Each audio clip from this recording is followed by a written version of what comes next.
Bismillahirrahmanirrahim. Assalamualaikum warahmatullahi wabarakatuh. Kembali kita belajar matematika kelas 12 OTKP. Hari ini kita akan belajar tentang statistika untuk bagian yang kedua. Nah, di mana di materi ini ada 6 materi yang akan saya sampaikan di pertemuan kedua ini tentang statistika. Yang pertama adalah persentil. Persentil ini hampir sama dengan kuartil ya, hanya bedanya kalau persentil datanya harus per 100 minimal. Maka di SMK ini kita belajar untuk data interval saja.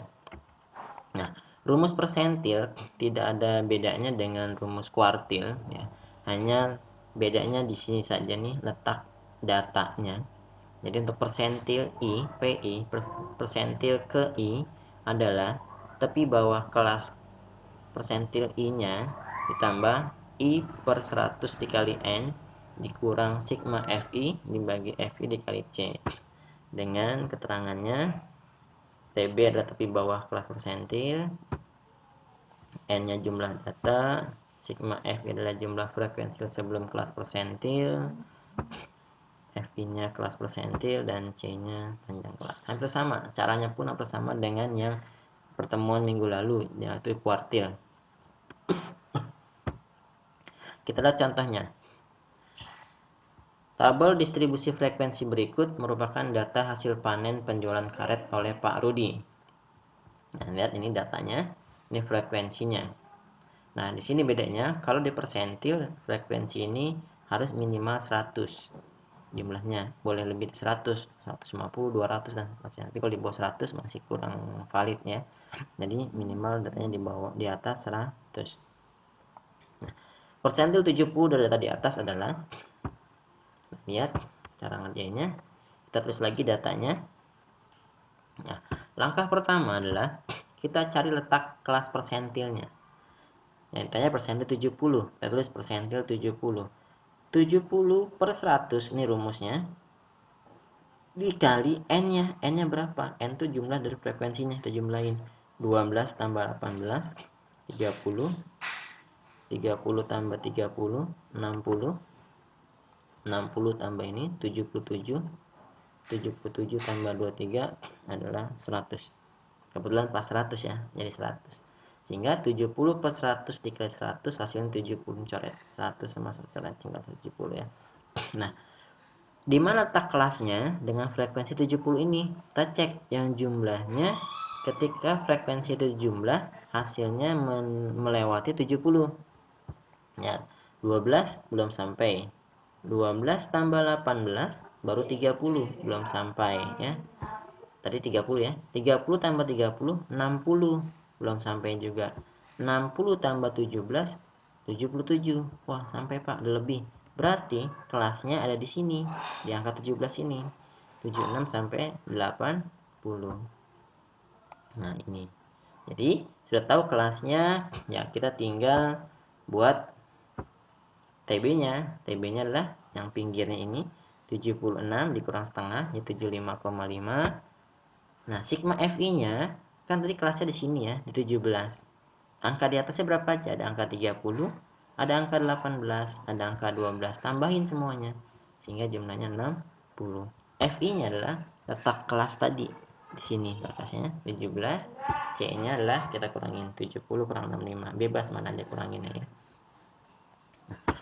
Udah ketemu semua data-datanya, baru kita cari. Masukin angka-angka yang di rumus ini. TB sudah ada 75,5. I per 100 nih 70. Sigma FI 60. FI-nya 17. C-nya 5. Kita kerjakan dulu yang belakang. 70 kurang 60, 10. Dikalikan 10 kali 5, 50. 50 bagi 17, 2,94. Ini setelah pembulatan ya. 75 ditambah 75,5 tambah 2,94 adalah 78,44. Nah, inilah jawaban dari soal tersebut. Jadi, nilai persentil 70-nya adalah 78,44. Kita cek dulu coba. Tadi letaknya di sini ya, 17. Apakah 78 berada di angka-angka ini? Oh iya, betul, Pak. Berarti jawaban kita benar. Oke, kita masuk ke materi berikutnya, yaitu tentang desil. Desil, persentil, kuartil sama, ya. Rumusnya hampir sama. Nah, sini sekarang di desil. Desil I, desil ke I. Bedanya dengan persentil adalah di sini saja. Kalau di persentil 100, di desil 10, karena desil itu adalah persepuluhan. Jadi, minimal datanya atau frekuensinya adalah jumlahnya 10 minimal. Kalau persentil, minimal jumlah datanya 100. Oke, keterangannya bersama dengan persentil, hanya saya ganti desil saja dijelaskannya. Oke, kita coba kerjakan sekarang contohnya. Hampir sama di sini soalnya. Ya, kita tanya desil ke-4 dari data di atas. Yuk, kita cek. Penjualan karet ini soalan tadi. Kita ketahui datanya dulu. Langkah pertama kita cari letak kelas desilnya dulu. Karena yang tanya desil ke-4 berarti 4 per 10. 10-nya dari rumus ya. 10 dikali N-nya. 30 dari mana? Jumlahin. 2 tambah 6, 8. 8 tambah 10, 18. 18 tambah 7, 25. 25 tambah 5, 30. 30. Ini minimal 10 ya. Ya, alhamdulillah lebih dari 10. Kita kalikan 4 atau 30 bagi 10, 3. 3 kali 4, 12. Berarti letaknya di angka di frekuensi yang berjumlah 12 setelah dikumulatifkan. Kita hitung, 2 belum sampai. 2 tambah 6, 8 belum sampai ya. Tambah lagi 10, 18. Oh, sampai Pak, kelewatan. Berarti letak desilnya di sini dengan kelasnya 71 sampai 75. Nih kelasnya. Maka kita hitung TB-nya adalah nih 71 dikurang 0,5 sigma F1-nya atau Fi-nya karena letaknya di sini berarti angka di atasnya ada angka 6 dan angka 2. Kita jumlahin jadi 8. Fi-nya letaknya di sini 10 dan C-nya 5. Nah, kita cari. Jadi nilai D4-nya adalah masukin rumusnya dulu. Ya. TB ini udah semuanya. Kita ganti semua angka huruf-huruf di sini dengan angka yang telah kita ketahui. TB-nya 70,5. I per 10 kali N-nya 12. Fi-nya, sigma Fi-nya 8. Fi-nya 10. C-nya 5. Kurangin dulu. 12 kurang 8, 4. 4 kali 5, 20. Bagi 10, 2. 70,5 tambah 2 jadi 72,5. Maka nilai dari desil keempat dari data ini adalah 72,5. Oke, jelas? Bersama caranya ya. Jadi kalau desil bisa, persentil bisa, kuartil juga pasti bisa. Masih ke materi berikutnya, yaitu yang ketiga, yaitu simpangan rata-rata. Di simpangan rata-rata, saya mengajarkan ini data tunggal saja. Ya, untuk saat ini data tunggal dulu. Karena kebetulan kalau saat ujian sekolah, itu materinya adalah data tunggal. Ini rumusnya, SR adalah sigma atau jumlah dari, nah ini kurungnya berbeda, ini kurungnya kurung lurus. Kalau kurungnya lurus disebut nilai mutlak. Apa tuh nilai mutlak? Nilai yang bernilai positif nanti, walaupun dia min setelah dimutlakkan menjadi positif. Jadi simpangan rata-rata adalah jumlah dari nilai mutlak XI dikurang X bar dibagi N. Apa tuh X bar? Sampaikan di minggu kemarin ya. Lihat nih terangannya. XR simpangan rata-rata. XI adalah data ke-nya, datanya dia. Kalau di awal dulu di data interval di simpangan di rata-rata, X itu adalah dari tengah kelas ya. Tapi di sini di data tunggal X ini data ke ya. Data ke-1, ke-2, ke-3 dan seterusnya. X bar adalah rata-rata ya. N-nya adalah banyaknya data. Oke, kita langsung aplikasi dalam soal kesehari-hari. Ya, contohnya, hasil penjualan motor per bulannya dalam 5 bulan terakhir sebagai berikut. 15, bulan pertama 15 unit, bulan kedua 12 unit, bulan ketiga 13 unit, bulan keempat 16 unit, bulan kelima 14 unit. Simpangan rata-ratanya dari data ini adalah, lihat kita ketahui dulu. Pertama, ada berapa datanya? Lihat 1, 2, 3, 4, 5, berarti N-nya 5. Yang kedua, kita cari rata-ratanya dulu, karena tadi di rumus ada X bar ya. Kita cari X barnya. Kita jumlahin 15 tambah 12 tambah 13 tambah 16 tambah 14 dibagi, datanya ada berapa nih? Ada 5, dibagi 5. Sehingga 70 bagi 5 hasilnya 14. Sudah ada N-nya, sudah ada X barnya. Maka simpangan rata-ratanya adalah SR. Nah, nih, sigma itu jumlah ya. Data pertama berapa? 15. 15 dikurang X barnya 14. Jadi 15 dikurang 14 pakai nilai mutlak. Ditambah data kedua 12 dikurang X barnya. Data ketiga 13 dikurang X barnya. Data keempat 16 dikurang X barnya. Data kelima 14 dikurang X barnya. Sehingga 15 dikurang 14 kan min 1 Pak, karena nilai mutlak sehingga hasilnya langsung 1, positif ya. 12 dikurang 14 min 2 karena nilai mutlak jadi hasilnya 2. 13 dikurang 14 min 1 karena nilai mutlak jadi 1. 16 kurang 14 2, ya udah 2. 14 kurang 14 0, ya udah 0, enggak usah dimutlakin lagi ya, udah positif. Dibagi 5, jumlahin 1 tambah 2 tambah 1 tambah 2 hasilnya 6. 6/5, 6 dibagi 5 hasilnya 1,2. Jadi simpangan rata-rata dari data di atas adalah 1,2. Oke.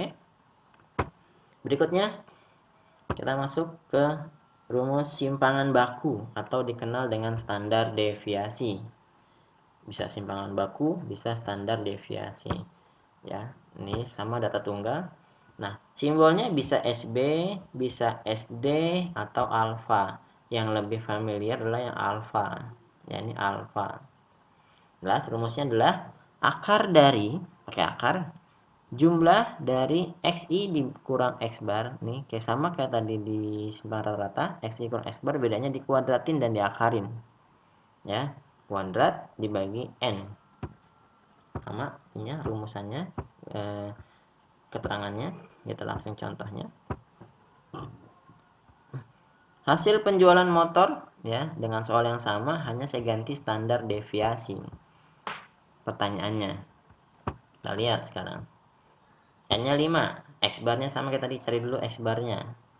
Ketemu, maka standar deviasinya. Kita masukkan rumusnya. Alfa adalah akar dari sigma XI min X bar kuadrat dibagi N. Kan? Nah, XI-nya 15. Data pertama ya. Dikurang X bar 14. Dikuadratin. Akarnya semua ya. Dari bawah. Dari sampai N-nya. Jangan cuma atasnya doang. Akarnya full. Terus 12 dikurang 14. 13 dikurang X bar, 16 dikurang X bar, 14 dikurang X bar. Terus kita hitung dulu, karena ini nggak ada nilai mutlak, berarti kita hitung 15 dikurang 14 min 1 dikuadratin, 12 dikurang 14 min 2 dikuadratin, min 13 dikurang 14 min 1 dikuadratin, 16 kurang 14 2 kuadratin, 0, 14 kurang 14 0 kuadratin, dibagi jumlah datanya 5. Kuadratin, min 1 pangkat 2, 1. Nah, lebih banyak salah sini. Min 1 pangkat 2 jadi min 2, karena 1 kali 2. Ingat ya, pangkat. Jadi min 1 kali min 1. Min 2 pangkat 2, min 2 kali min 2, 4. Min 1 kali min 1, plus 1 ya. 2 pangkat 2, 4. 0 pangkat 2 ya 0. Bagi 5. Jumlahin. 1 tambah 4 tambah 1 tambah 4 adalah 10 bagi 5. Masih akar ya. Akar 10 bagi 5, kita bagi dalamnya akar 2. Ada nggak hasil akar 2? Nggak ada. Ya udah, selesai akar 2. Ketika sini ada akar 4, akar 4 sudah dikerjakan Pak, hasilnya 2. Bisa, silakan. Nah, kebanyakan salah di siswa SMK OTKP adalah lupa ngasih akarnya. Karena sini nggak bisa diakar lagi ya. 10 bagi 5 langsung 2, akarnya nggak tulis lagi. Itu saya kasih kebiasaan kesalahan di kelas OTKP. Oke, inilah materi yang standar deviasi. Kita lanjut ke materi berikutnya, yaitu angka baku atau nilai standar, atau ada yang juga kenal dengan nilai Z-score. Ini rumusnya. Z adalah, atau Z score adalah X min X bar dibagi alfa. X-nya adalah data atau nilai ya. X barnya adalah rata-rata, alfanya adalah nilai simpangan baku atau standar deviasi. Ya, ini. Nah, dari rumus ini Z-score ini, yang ditanya bukan hanya Z-score saja, bisa jadi ditanya adalah simpangan baku. Bisa jadi ditanya adalah nilai X-nya, atau bisa jadi ditanya adalah X-barnya, nilai rata-ratanya. Jadi dari rumus angka baku ini bisa diturunkan 3 rumus lagi, yaitu mencari X, atau mencari X-bar, atau mencari alfanya. Nah, tidak selalu mencari Z-score doang ya dari rumus ini. Nanti kalian ketahui nih, oh nih ketahuinya ini berarti pakai rumusnya ini. Nah, kita praktekin sekarang. Saya coba praktekin tidak mencari Z-score, kita cari angka atau yang lain biar kalian bisa mengubah-ubah ya, atau bereksplorasi lah dari rumus ini, kira-kira cara ngerjain untuk soal yang lain bagaimana. Oke. Kita lihat contohnya.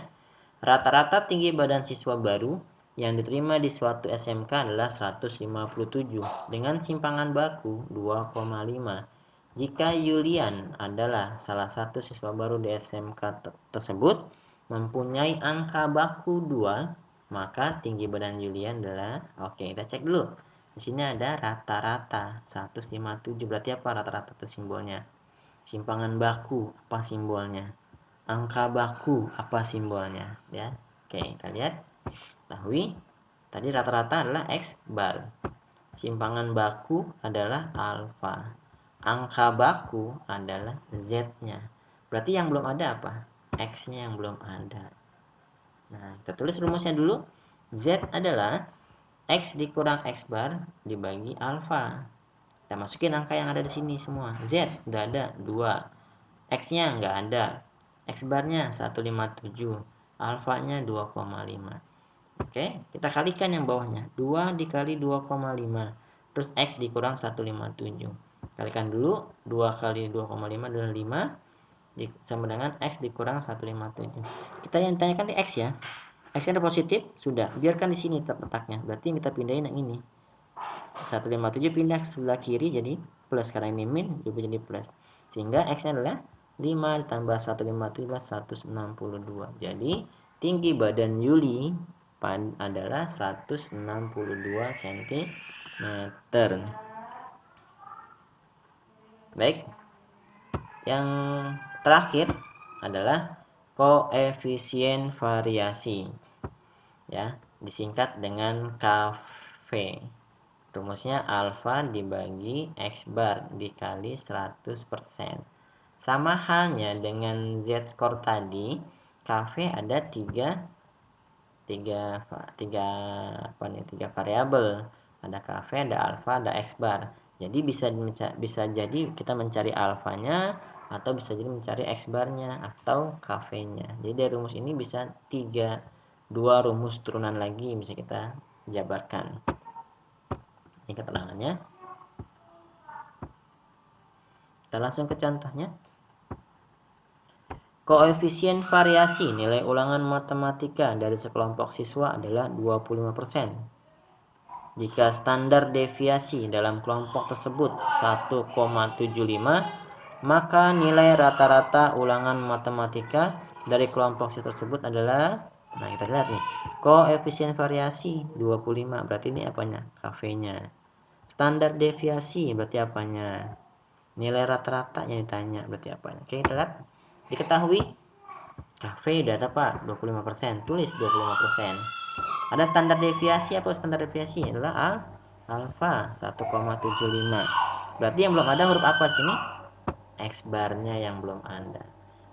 Cari X barnya dengan cara sama. Tulis dulu rumusnya. KV adalah alfa dibagi X bar dikali 100%. Ganti angka atau huruf rumus ini dengan yang data diketahui di atas. KV-nya sudah ada 25%. Alfanya sudah ada 1,75. Ini sudah ada. Selalu kalikan dengan yang bawah ya, samping sini dengan yang bawahnya. Sehingga 25% dikali X bar sama dengan 1,75 kali 100, jawabannya 175%, masih ada persennya. Sehingga X-nya adalah kita bagi 175 dibagi 25, persennya hilangin. Seret, seret. 175 dibagi 25, jawabannya adalah 7. Jadi, nilai rata-rata ulangan matematika tersebut adalah 7. Demikian nih materi yang saya sampaikan hari ini. Ini sudah selesai statistika kita.